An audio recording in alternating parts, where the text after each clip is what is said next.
Hello नमस्कार बच्चों, क्या हाल चाल। उम्मीद है सब ठीक ठाक होगा। तो हम लोग देख रहे हैं क्लास 10th का फिजिक्स चैप्टर 4th, जिसका नाम है विद्युत धारा। और ये चैप्टर चल रहा है अपना प्यारा सा खूबसूरत सा चैनल ईरा फिजिक्स पे। तो बच्चों नेक्स्ट टॉपिक की ओर बढ़ते हैं, परिनालिका। और हम लोग इसी उम्मीद के साथ आगे बढ़ रहे हैं कि आप पिछली क्लास को अच्छी तरह से देखे होंगे, नोट्स तैयार किए होंगे और रिवीजन भी कर रहे होंगे। तो बच्चों हम लोग देखते हैं परिनालिका क्या होता है। परिनालिका, ठीक है। परिनालिका एक ऐसी युक्ति है जिसमें हम लोग क्या करते हैं, एक इंसुलेटर लेते हैं, ठीक, और उस पर तांबे के तार को क्या कर देते हैं, लपेट देते हैं। उस पर तांबे के तार को लपेट देते हैं। तो वही युक्ति क्या कहलाती है, परिनालिका कहलाती है। तो हम लोग परिनालिका के फोटो को देखते हैं तब हमको ज़्यादा समझ में आएगा, ठीक। मान लीजिए ये एक इंसुलेटर है, खोखला इंसुलेटर है, मतलब विद्युत रोधी है। क्या है राजा, विद्युत रोधी है। विद्युत रोधी मतलब जिसमें विद्युत धारा का प्रवाह नहीं होता, ठीक है ना। ये एक मान लिए खोखला विद्युत रोधी है जिसपे हम लोग क्या किए ना, तांबे के तार को लपेट दिए हैं। इस पे हम लोग तांबे के तार को क्या कर दिए, लपेट दिए, ठीक है। तांबे के तार को लपेट दिए। लग रहा है ना लपेट रहे हैं, नहीं भी लग रहा है तो आप लोग भावनाओं से समझिए कि ये हम इस पे क्या कर रहे हैं, लपेट रहे हैं, ठीक है। एक छोर इधर निकल गया और एक छोर इधर निकल गया, ठीक है ना।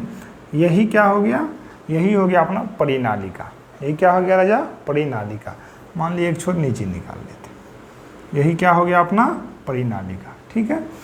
तो ये हो गया विद्युत रोधी, मतलब वैसा पदार्थ जिसमें धारा का प्रवाह नहीं होता हो। और ये क्या हो गया भाई, तांबे की तार,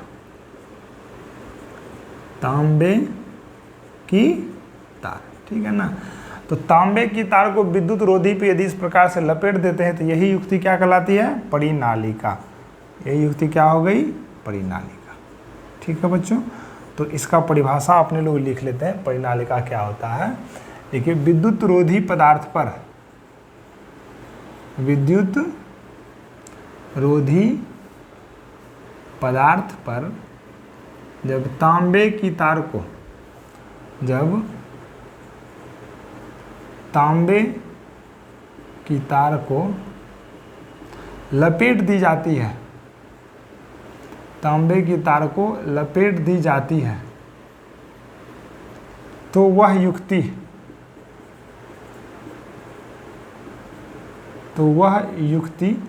परिनालिका, तो वह युक्ति परिनालिका कहलाती है। तो वह युक्ति परिनालिका कहलाती है। तो यही क्या हो गया अपना परिनालिका, ठीक है बच्चों। तो उम्मीद है आपको समझ में आ गया होगा, ठीक। तो अब हम लोग नेक्स्ट देखते हैं इसी में, परिनालिका के कारण चुंबकीय क्षेत्र, मतलब परिनालिका के कारण चुंबकीय क्षेत्र का उत्पन्न होना। मतलब परिनालिका की मदद से हम लोग कैसे चुंबकीय क्षेत्र को उत्पन्न करते हैं उसको हम लोग देखेंगे। आप लोग इसको लिखिए, मिटा दें इसको, लिखिए परिनालिका के कारण चुंबकीय क्षेत्र।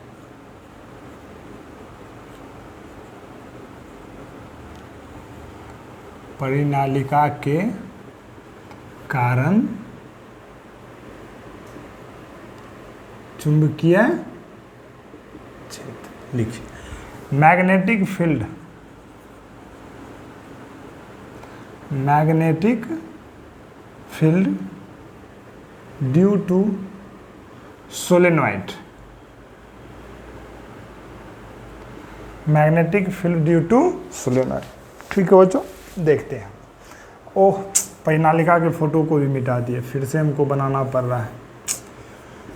चलिए तुरंत में बना लेते हैं। यही था अपना परिनालिका, ठीक है ना। मान लीजिए परिनालिका हो गई और एक तार हो गया, ये एक तार।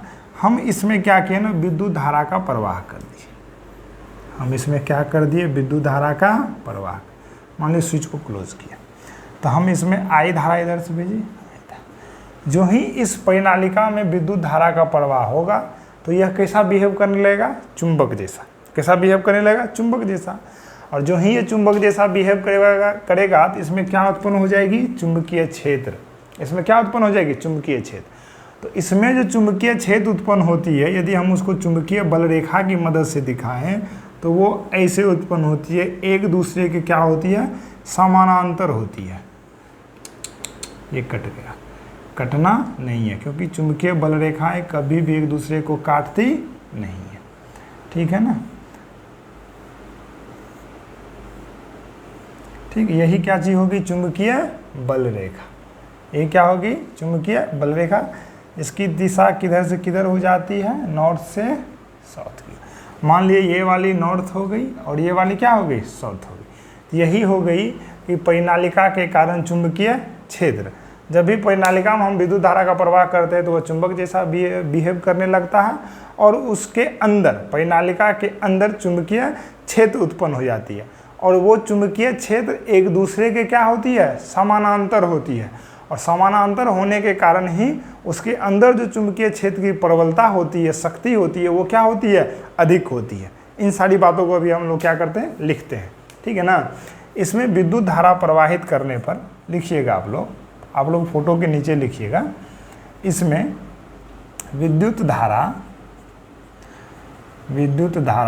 प्रवाहित करने पर यह चुंबक जैसा व्यवहार करता है। यह चुंबक जैसा व्यवहार करता है। ठीक है ना। लिखिए, इसके अंदर, परिनालिका के अंदर शक्तिशाली चुंबकीय क्षेत्र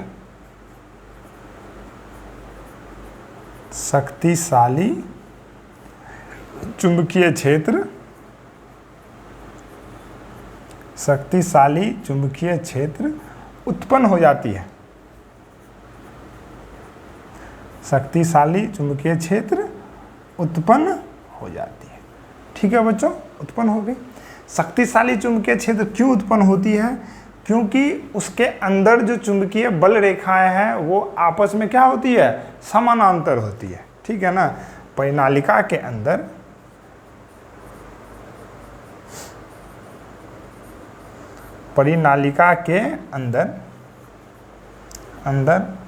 उत्पन्न चुंबकीय बल रेखाएं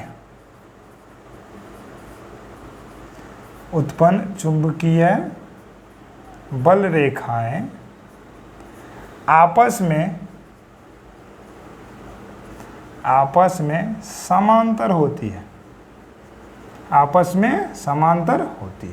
और आपस में समांतर होने के कारण ही शक्तिशाली चुंबकीय क्षेत्र क्या होता है, उत्पन्न होता है।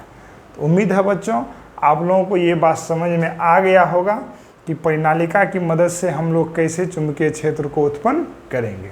ठीक, और उसमें शक्तिशाली चुंबकीय क्षेत्र उत्पन्न होता है और वो शक्तिशाली चुंबकीय क्षेत्र क्यों उत्पन्न होता है ये भी आप लोगों को समझ में आ गया होगा।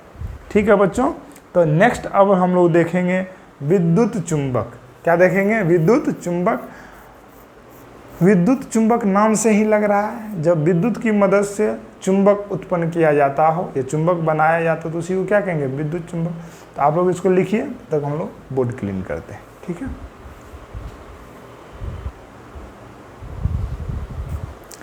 नेक्स्ट टॉपिक देख रहे हैं अपने लोग, विद्युत चुंबक। विद्युत चुंबक, इलेक्ट्रोमैग्नेट। क्या है, इलेक्ट्रोमैग्नेट। ठीक है बच्चों, क्या होता है विद्युत चुंबक और इलेक्ट्रोमैग्नेट, उसको देखते हैं। पहले सिंपल सी परिभाषा लिख लेते हैं कि जब विद्युत की मदद से चुंबक बनाया जाता है या चुंबकीय क्षेत्र उत्पन्न की जाती है तो उसी को हम लोग क्या बोलते हैं, विद्युत चुंबक। ठीक है ना। विद्युत की मदद उत्पन्न उत्पन्न होने वाले चुंबकीय क्षेत्र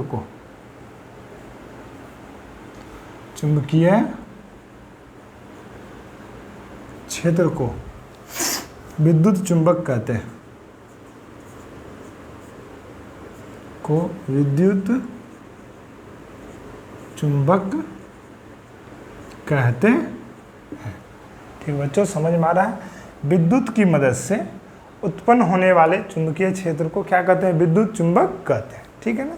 तो विद्युत की मदद से चुंबकीय क्षेत्र उत्पन्न करने की विधि को अब देखते हैं। ठीक है ना? किसको देखते हैं? विधि को। मतलब विद्युत की मदद से चुंबकीय क्षेत्र उत्पन्न करने की विधि। आप लोग इसी तरीके से हेडिंग दीजिएगा कि विद्युत की मदद से चुंबकीय क्षेत्र उत्पन्न करने की विधि या चुंबक बनाने की विधि, उसको देखते हैं। ठीक है ना? हम लोग क्या करते हैं विधि में, एक सोलेनॉइड ले लेते हैं। क्या ले लेते हैं? एक सोलेनॉइड। सोलेनॉइड का क्या मतलब हो गया? एक परिनालिका ले लेते, थोड़ा सा चौला ले लेते। क्या ले लेते हैं भाई? एक परिनालिका ले लेते हैं। आराम आराम से देखते हैं है कि नहीं है। इस पे अयो, ठीक, भावनाओं को आप लोग समझिएगा। ठीक है ना? आप लोग अच्छे से फोटो बनाइएगा। हम तो मास्टर साहब ने ठहरे, तो हम तो ठीक ठाक फोटो बना ही लेंगे। हाँ, थोड़ा सा मान लीजिए इसमें ना हम क्या प्रवाहित कर दिए? विद्युत धारा प्रवाहित कर दिए। ठीक है, ये हो गया कुंजी, के नाम दे दिए, प्लस चार्ज और ये माइनस चार्ज। ये कोई दिक्कत है? नहीं। अब हम क्या किए इसमें, हमको पता है कि जो ही इसमें हम लोग धारा का प्रवाह करेंगे या कैसा बिहेव करेगा? चुंबक जैसा। क्यों? चुंबक जैसा व्यवहार करेगा और इसमें चुंबकीय क्षेत्र रेखाएं उत्पन्न हो जाएगी। वो इस परिनालिका के अक्ष के क्या होगी? समानांतर होगी। और समानांतर होगी इसीलिए जो चुंबकीय क्षेत्र होगा वो क्या होगा? अधिक शक्तिशाली होगा।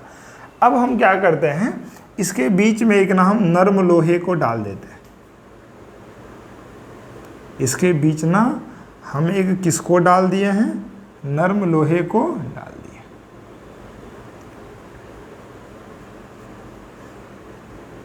ठीक है ना?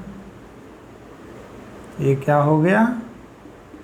नर्म लोहा, सॉफ्ट आयरन, सॉफ्ट आयरन। ठीक है, अब देखिए, जो ही हम इसमें विद्युत धारा का प्रवाह करते हैं तो शक्तिशाली चुंबकीय क्षेत्र के कारण जो ये अपना नर्म लोहा है वो कैसा बिहेव करने लगता है? चुंबक जैसा बिहेव करने लगता है।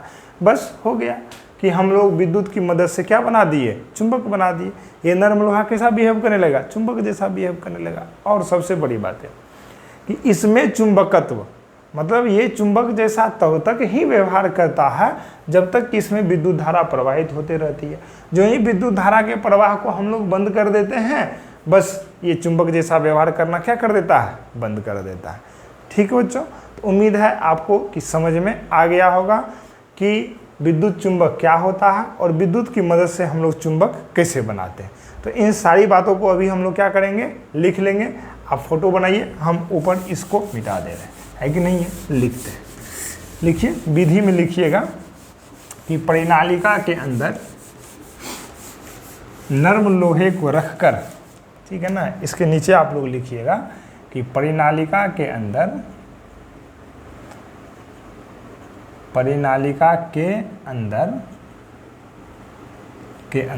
नर्म लोहे को रखकर,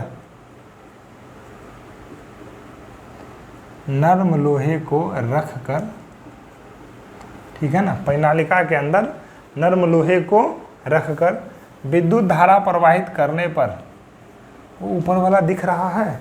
देखते हैं दिख रहा है कि नहीं। हल्का दिख रहा है तो आप लोग आवाज़ से लिख लीजिएगा। ठीक है ना? परिनालिका के अंदर नर्म लोहे को रखकर विद्युत धारा प्रवाहित करने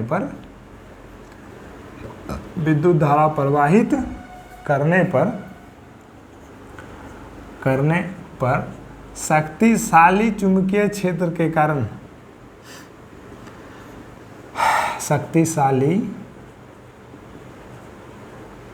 चुंबकीय क्षेत्र के कारण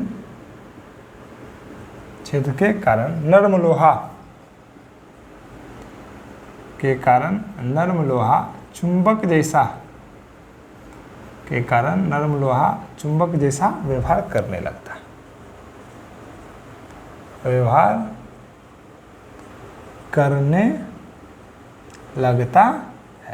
ठीक है बच्चों, ये हो गया अपना। ठीक, अगला क्या लिखेंगे कि यह चुंबक जैसा तब तक ही व्यवहार करेगा जब तक कि इसमें विद्युत धारा का प्रवाह होगा। जो ही विद्युत धारा के प्रवाह को हम लोग बंद कर देंगे, बस ये चुंबक जैसा व्यवहार करना भी क्या हो जाएगा, बंद कर देगा। कहने का ये मतलब है कि इसका चुंबकत्व क्या हो जाएगा, खत्म हो जाएगा। ठीक है बच्चों, लिखिएगा, इसके नीचे लिखिएगा, एक लाइन छोड़ के आप लोग पॉइंट बना के, यह तब तक चुंबक जैसा व्यवहार करता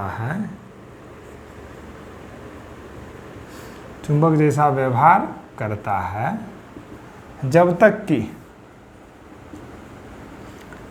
तक कि इसमें विद्युत धारा का प्रवाह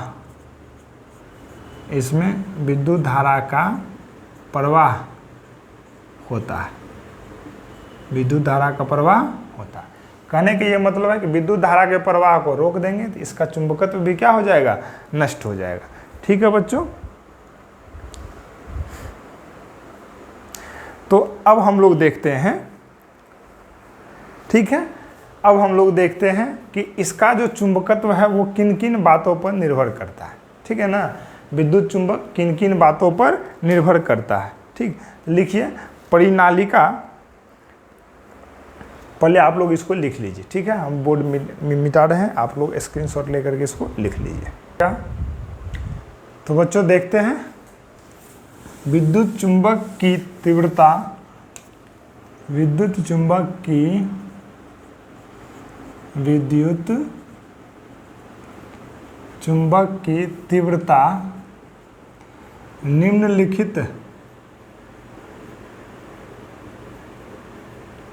निम्नलिखित बातों पर निर्भर करती है।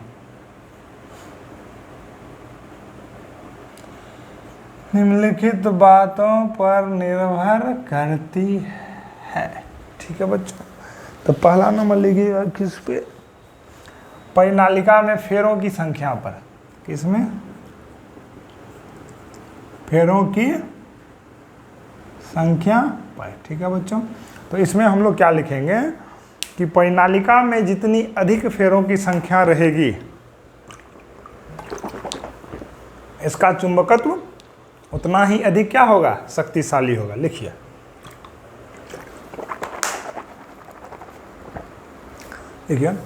यदि परिनालिका में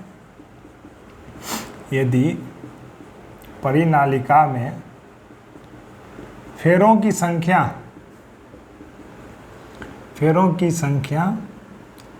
अधिक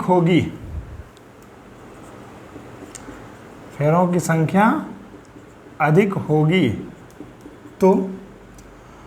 तो उसका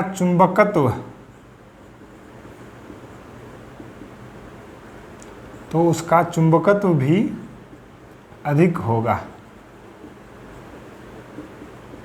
क्या होगा राजा, अधिक होगा। दूसरा नंबर हम लोग लिखते हैं विद्युत धारा के परिमाण पर।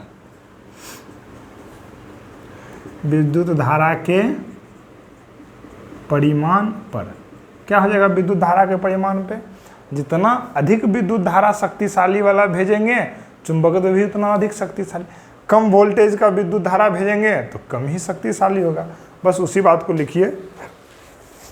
देखिए, विद्युत धारा का परिमाण अधिक होने पर मतलब विद्युत धारा का मान अधिक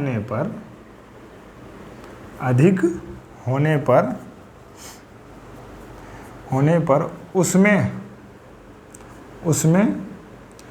उत्पन्न चुंबकीय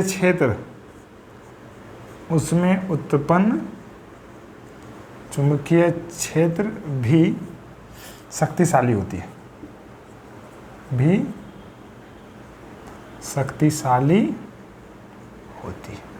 ठीक है बच्चों, तो उम्मीद है आप लोगों को समझ में आ रहा होगा, क्योंकि हम लोग जो भी परिभाषाएं लिख रहे हैं, जिस जिस पॉइंट्स को लिख रहे हैं, वो सभी अपनी भाषा में लिख रहे हैं।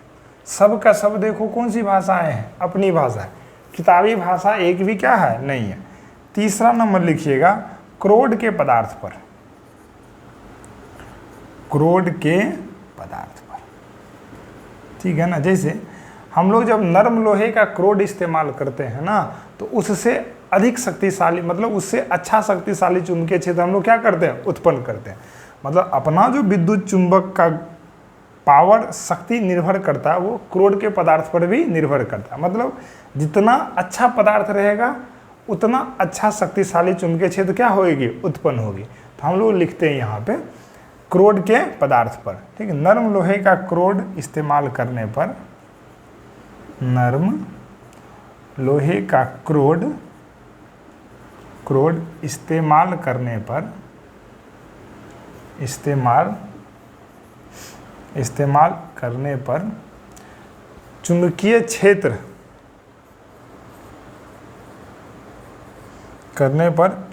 क्षेत्र अधिक शक्तिशाली होता है। चुंबकीय क्षेत्र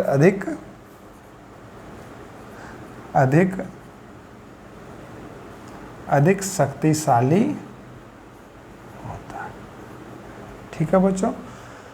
तो ये हो गया अपना विद्युत चुंबक, और विद्युत चुंबक की तीव्रता किन किन बातों पर निर्भर करती है वो। अब देखते हैं एक छोटा सा इसी में पॉइंट है, अस्थाई चुंबक बनाने की विधि। क्या देखते हैं, हेडिंग दे दीजिएगा। आप लोगों को ऑब्जेक्टिव में ये चीज़ पूछ सकता है कि विद्युत के द्वारा अस्थाई चुंबक बनाने की विधि। लिखिए तो, अस्थाई चुंबक बनाने की विधि लिखिए अस्थाई चुंबक बनाने की विधि, अस्थाई चुंबक बनाने की विधि, ठीक है ना। क्या हो जाएगा अस्थाई चुंबक बनाने की विधि कि लिखिए क्रोड में नरम लोहे के स्थान पर, क्रोड में नरम लोहे के स्थान पर, लोहे के स्थान पर जब इस्पात का उपयोग किया जाता है, इस बात को लिख लीजिएगा, इम्पोर्टेंट है कि स्थान पर जब इस्पात का उपयोग किया जाता है, इस्पात का उपयोग किया जाता है, तो वह अस्थाई चुंबक जैसा व्यवहार करता है, तो वह अस्थाई चुंबक जैसा व्यवहार करता है, तो वह अस्थाई चुंबक जैसा व्यवहार करता है। उम्मीद है बच्चों आप लोगों को समझ में आ गया होगा। तो इस क्लास को यहीं ख़त्म करते हैं और मिलते हैं अगली क्लास में। आप लोग तब तक बहुत अच्छे से तैयारी कीजिए, पढ़ाई कीजिए। तब तक के लिए नमस्कार। रिवीजन करते रहिए।